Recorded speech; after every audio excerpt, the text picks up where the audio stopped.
until about, I think, 8 o'clock in the morning. Yes. I was going to talk to Vikram. Yeah. And an hour later, Another person shows up. Yeah. nobody could have imagined that fantasy sport will take off the way it has, Yes. especially after IPL. Yes. Now it's common sense. I mean, you should have a platform like that, right? At any point in time, did you think, okay, this is too difficult to space? I mean, we're great guys. We can perhaps build another business. Did that cross your mind? It didn't, because we saw progress along the way. Okay, so between you and Thampy, Yeah. who's the good cop, who's the bad cop? I mean, because of situations. Because I'm sure there are situations where you need to play those roles, right? Yes, no, 100%. Between the two of you, who's a better rummy player? I am, hands down. And I'm sure if you asked him, Hands down? And I'm sure if you asked him, he would say he is. Yeah. But I think he's disillusioned. But let me give credit where it's due. Yeah. Thampy is an excellent poker player. Okay.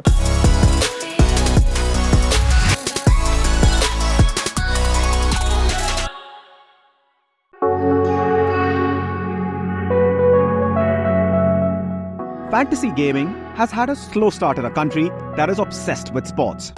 Size of the Indian fantasy sports market was estimated at $25.4 billion in 2022. It is expected to reach $72 billion by 2030. Launch of league games, especially IPL, Pro Kabaddi League and other sports, has given the sector a much-needed boost. The spike in growth, as per a Deloitte India report, has made India the fastest-growing fantasy sports market in the world. With a user base of over 180 million people, India's fantasy gaming market is 3 times the size of North America already. Today on Rolling with the Boss, I'm joined by engineer turned economist turned entrepreneur Bhavin Pandya, co-founder and co-CEO Games 24/7, who, along with Trivikraman Thampy, started Games 24/7 nearly 2 decades ago.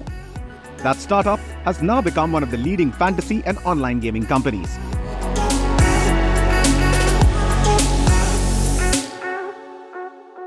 There's been so much back and forth until about, I think, 8 o'clock in the morning. Yes. I was going to talk to Vikram. Yeah. And an hour later, here you are. Another person shows up. Yeah.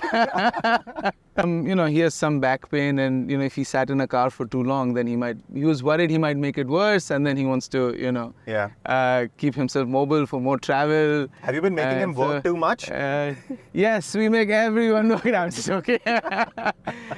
No, it's just been too much travel, and then just sitting is not always the best thing, and so being in a car would have not helped his cause. So Yeah. Is the travel because of the IPL?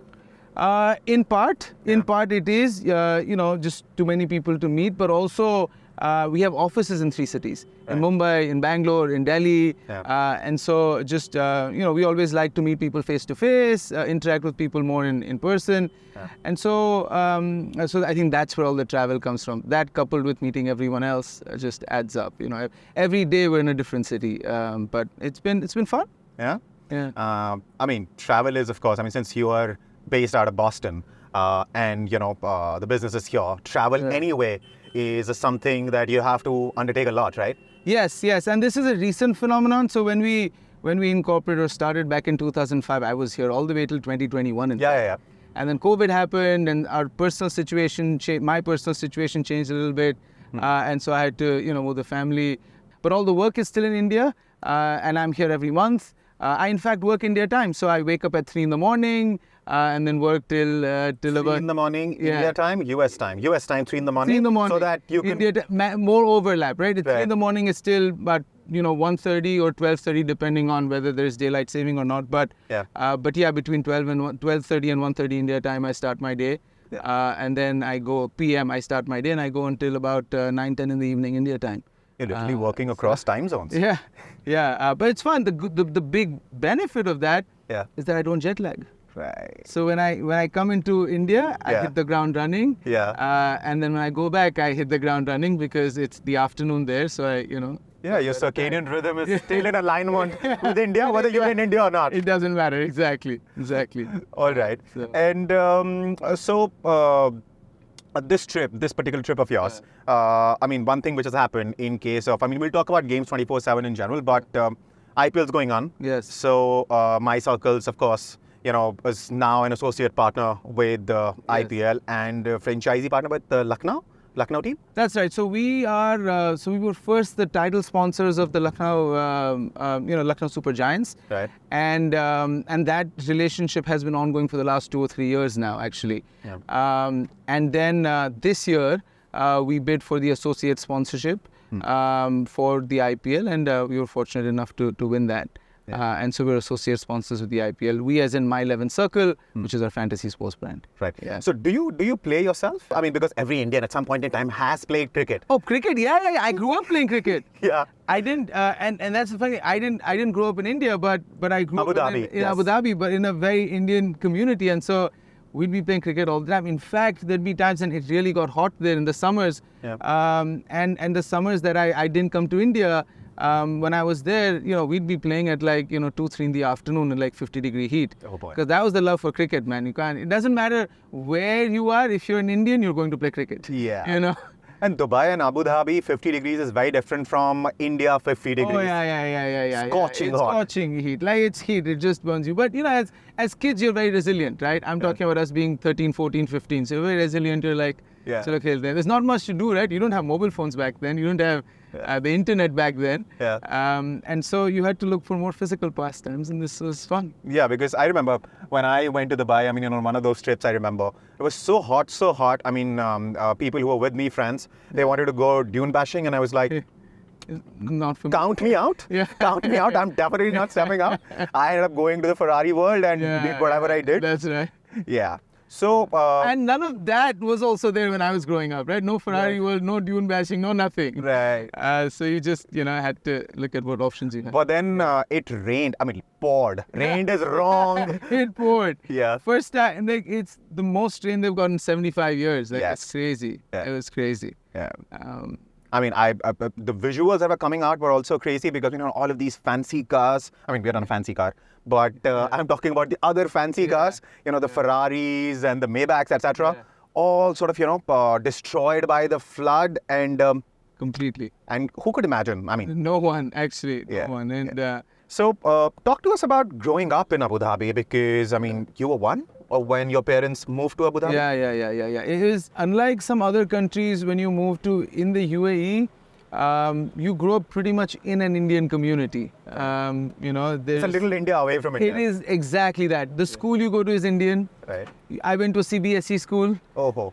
Studied Hindi from grade 1 throughout till grade 9, grade 8, grade 9. Right. So it was completely Indian. Watched all the Hindi movies. We used to have, Amir Khan and Salman Khan were really big then. Cricket, India, Pakistan was a big thing. Yeah. So grew up entirely being Indian. I completely identify as Indian. It just seems like I was in a different state outside of India, right? But still in India. Yeah. Used to come to India during most summers and used to have a blast, right? So much so that when I really had this deep desire to want to move to India, and live in India. And I'm fortunate that through Games 24/7 that was possible. But yeah, growing up in India, growing up in Abu Dhabi was not very different from growing up here, except for the fact that you didn't have as much to do in the except go outside and play like I spoke about, but you didn't have much more to do than that. There was pretty much desert all around you. They were trying to sort of grow some palm trees, but that was it. It was fun. Right. So that was your days in Abu Dhabi. After that, you moved to the US for your engineering degree, right? Yes, so for my undergrad, yes, I went to Purdue, which is very different. So I moved from extreme heat to extreme cold. Right.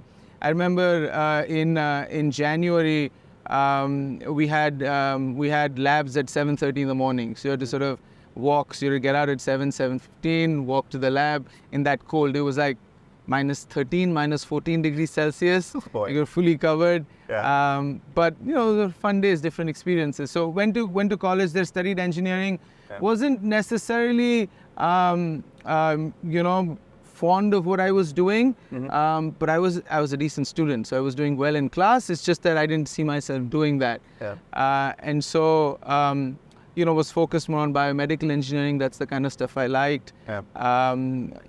Worked. This flex, Yeah. I'm interrupting, but this flex that, a lot of Indian founders, I mean, I've seen this, right? Yeah. With a lot of Indian founders. Yeah. I mean, I was good at studies, but then I was not really interested in it. So I didn't do that. I ended up doing this. And then, I mean, the company that I run now is a few $1 billion in valuation.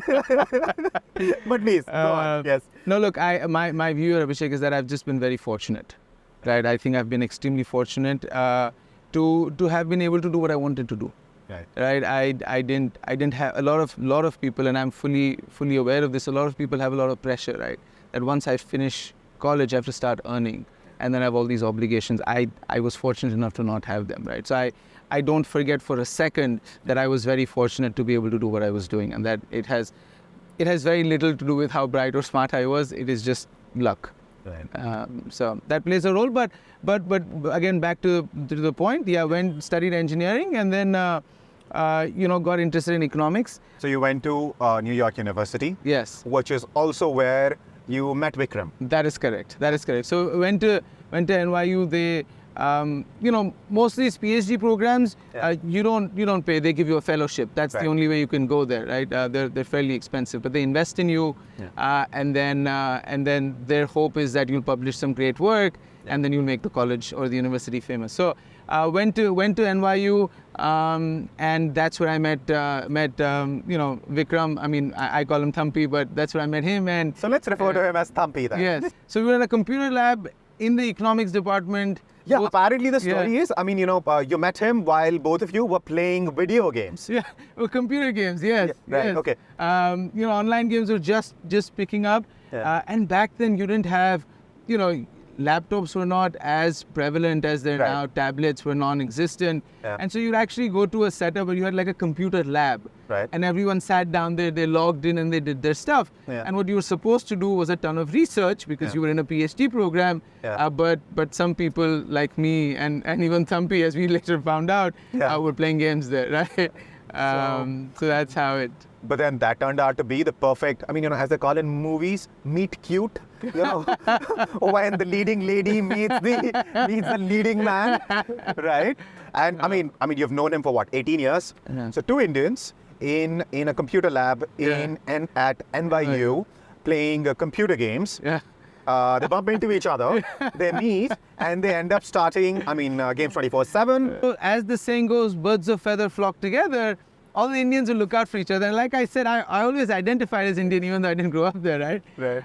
And so I knew of, you know of your seniors before you go to college. So I knew there was, Thampy and others. And so I'd known of him. Yeah. I just didn't know that we had such similar interests. So then when we met, started talking, and just very similar backgrounds. He studied engineering, I studied engineering.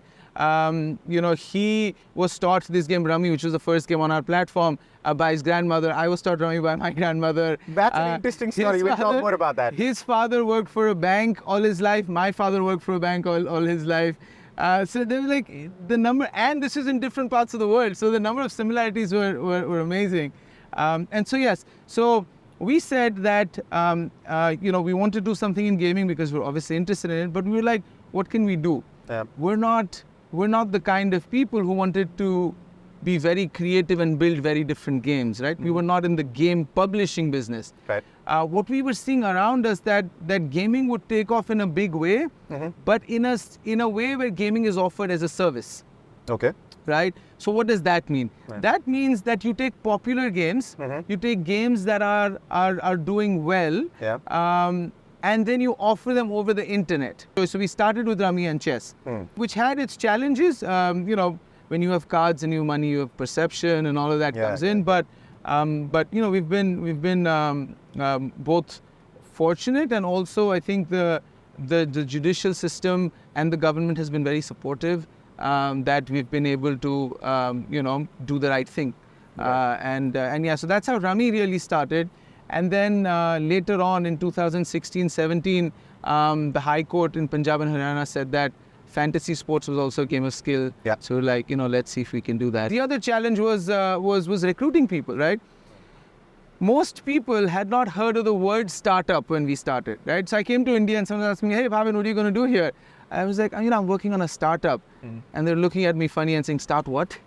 like the word startup wasn't known, right? Right. So from those times to sort of try and tell people that, hey, work for us, we're a startup, we'll give you equity. No one cared, right? We're working out of this, my ancestral home. There was a small room that was available, very, very old building. We're working out of that.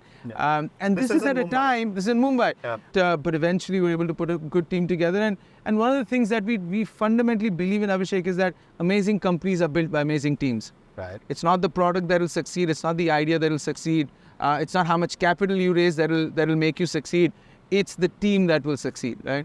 And we're seeing that some of the guys that joined us back in 2007, 2008 are still with us. They've done really well, gone from role to role to role. And Saroj, notably, he's our chief operating officer now, and he started as a developer, really. Right. So we've seen that the team has really been responsible for where we are today. But yeah, the early challenges from recruiting and getting the right team in place to being here has been quite a journey, right? I'm sure. And the kind of tenacity, persistence and perseverance which would have been required from the both of you combating all of these challenges. At any point in time did you think, okay, this is too difficult a space, I mean, we're great guys, we can perhaps build another business? Did that cross your mind?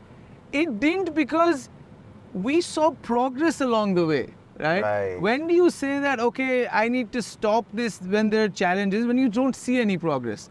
So there we were fairly fortunate. We saw progress. We saw that things were moving forward, albeit at a snail pace, but they were moving forward. And we're fairly optimistic, in that sense that, no, I think eventually we will get to a better place, right? That combined with the fact that there was never a dull moment, right? That just sort of kept us going. One thing after another, firefighting one issue, solving another problem, moving on to the third. Just made it very exciting, to be honest with you. I think problem solving keeps you engaged anyway. And if you're getting rewarded, however small that reward might be. Yes. And you keep going. 2006, when you guys had the vision to start Games 24/7, nobody could have imagined that fantasy sport will take off the way it has, especially after IPL. Yes. Now it's common sense. I mean, you should have a platform like that, right? But to conceive of it 18 years ago, such a big deal. So what I'm trying to ask you here is, how do you spot an opportunity as an entrepreneur? Or were you just doing something that you like to do and, as you were saying, luck? It's more the latter than the former. There is no science in really spotting an opportunity, because everyone has access to the same information. But a very few people decipher that information to mean that, oh, there's an opportunity here. Right? So one, they're obviously thinking more about it than others are. And two, the reason they're thinking more about it than others are is because they face that problem that they thought needed to be solved. Right. And so I think, and about entrepreneurship or being an entrepreneur, at least in our case, was just accidental, right?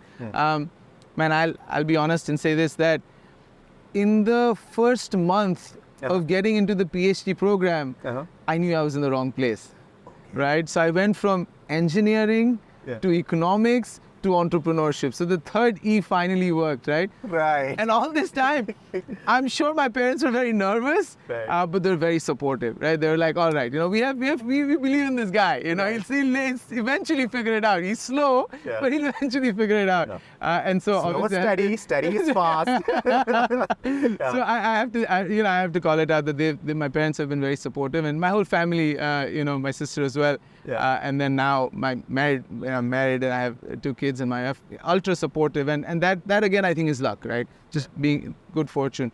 But we're coming back. So entrepreneurship was totally an accident, right? I'd never thought that, but I knew that I didn't want to get a PhD in economics. You saw this transition that India has undergone over last 2 decades or so. Yes.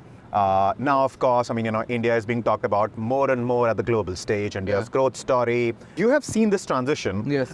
If you could just tell us, how you've seen this change, because for the rest of us, we're Indians born here. We would go outside for vacation or for work, etc. But we did not have this advantage of having an outsider who is actually an insider's perspective. So I will tell you, the biggest change that you see, right, is not in India. And the biggest change that you see is not outside of India, but in the attitudes of people outside of India. Okay. Right? So very, very distinctly I'm noticing. So I had 2 innings in the US when I was getting my undergrad, and then I was in the part when I was getting my PhD in economics. That was a 7-year period that I was there. Then I was in India for 17 years, 16, 17 years, and now I'm back in the US. I've been there for about a couple of years now, right? So the attitude that people who are in the US, and as I also travel to Europe and other countries, in Europe I see this, right, is that India has sort of, if you look at the podium on an Olympic medal ceremony, right, we have suddenly sort of risen to the top. Right. And if you notice the podium, the person in second and third place is always looking up to the person in first place. Right? That is India in the minds of people today who are living outside of India, who are not Indian. Right? They really look up to you. They really look up to our honorable Prime Minister. Right? Under his leadership, we have gotten to where we have. So I think those things have really been the remarkable changes that I have seen. Right? That the one thing the government has done really well is it's very, very pro-technology. So a lot of solutions, right? And we take UPI for granted. We now are going to take, Digi Yatra for granted. But let me tell you, those are not things to be taken for granted. Those are facilities or benefits really that we have that you don't have anywhere else in the world. Right. People are struggling. Our banking systems are years ahead of the banking systems in the US, which is apparently the financial capital of the world in some sense, right? And so you've got, backed by technology, some really, really good infrastructural changes that we've made in India. And I think that has resulted in our rapid growth, at least in the last few years. Right. Okay, so between you and Thampy, who's the good cop, who's the bad cop? I mean, because of situations, because I'm sure there are situations where you need to play those roles, right? Yes, 100%. And it depends on the situation. Okay. Sometimes, I'm the bad cop, he's the good cop. Sometimes, he's the bad cop, I'm the good cop. So it totally depends on the situation. But who does it better? Who does it better? Which role do you play better? No. Again, I think you were very versatile. Let me say that. Right? We both play both roles well. It all depends on the situation, right? Sometimes you really believe something is not right. The other person is okay giving it the benefit of doubt, and so accordingly the roles will change. But we're both very focused on the goal, on the objective. Where do we want to get with this? And then we just sort of make sure that we're doing the right things to advance towards our goal. And no battles between the two of you? Because the reason I ask you that question is because anybody who's looking to start a business, the first thing that you need to learn is how to sort of deal with your co-founders, even before your employees, right? Because if the two of you or the three of you are not sorted, then it's only problems and hassles. You're right. You're right. Absolutely. And I have seen some big ego battles between co-founders, by the way. That's very interesting you say that. You were mentioned the word ego, and it's tough. As human beings, and our ego is just inherent. It's just inbuilt. It's just there. Everyone has an ego, right? But that's where humility, which is one of our values, really comes to the fore, where we say that for growth you need humility. Right? And growth is what? It's just becoming a better version of yourself. That's growth, right? I can't compare myself with you because we're doing very different things, and I have no control over what you do. So my growth doesn't come from doing better than you. It comes from doing better than myself, the previous version of myself, right?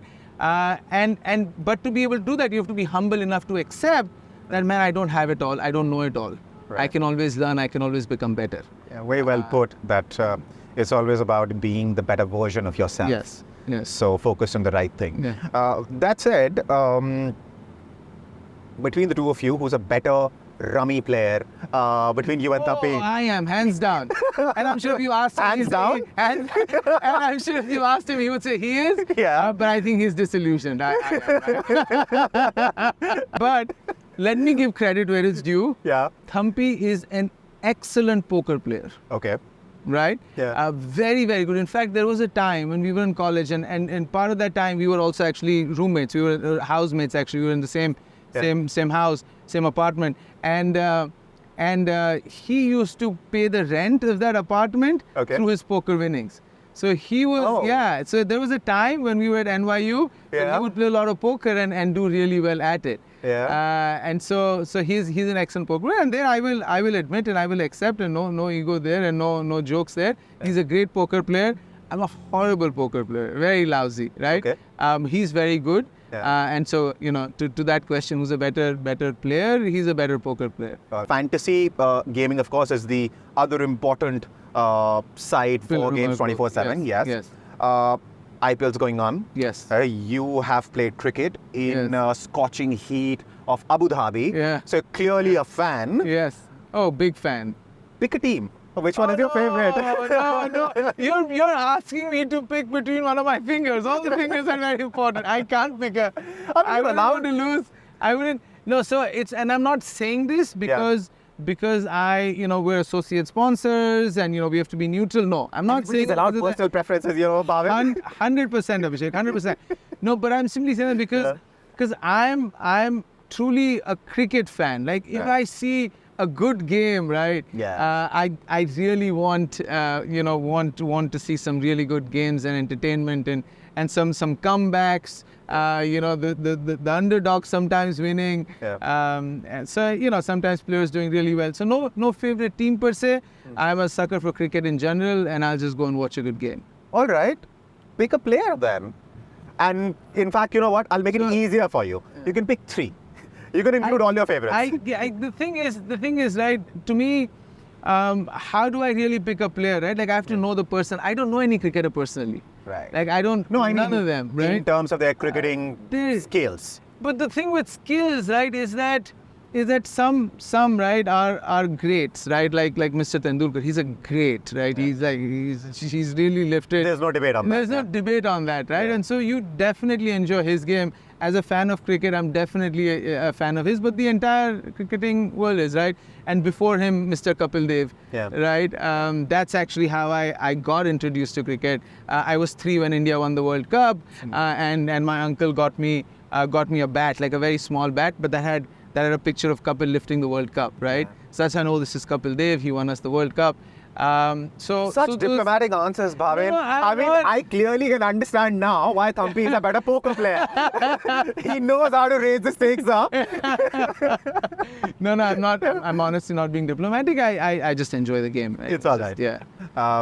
Okay, because, at this point in time, there are 2 things which everybody's talking about. One is, of course, elections. We're in the middle of them. Yeah. And then the other is IPL. 2 of the biggest distractions, or rather focus areas for Indians. I mean, sometimes I get confused whether it's a distraction or it's what you're focused on. Right. Because those are the 2 major things happening right now. Yes. So, yeah, I mean, it was, we pretty much, all the things that I could think of while talking to you, try and, let the world know, young entrepreneurs who might be watching this show, to bring out both the personal and, your professional journey, the details of it, to the extent that we could. It was great fun talking to you. Thank you. Likewise, Abhishek. I totally enjoyed our conversation. It was amazing. It was a pleasure. We can see now that we're pretty close to the airport. Yeah. That's why we're dropping you off. And double thank you for that. I really appreciate it. You dropping me off. Pleasure. No, it was good. It was actually a good conversation. I really enjoyed it. And you have this good knack of totally putting people at ease. And thank you for that. Part of the job. I know, but still, right? But still, credit to be given where it's due. So thank you for that. It was a good conversation. Thank you. Thank you. Thank you so much.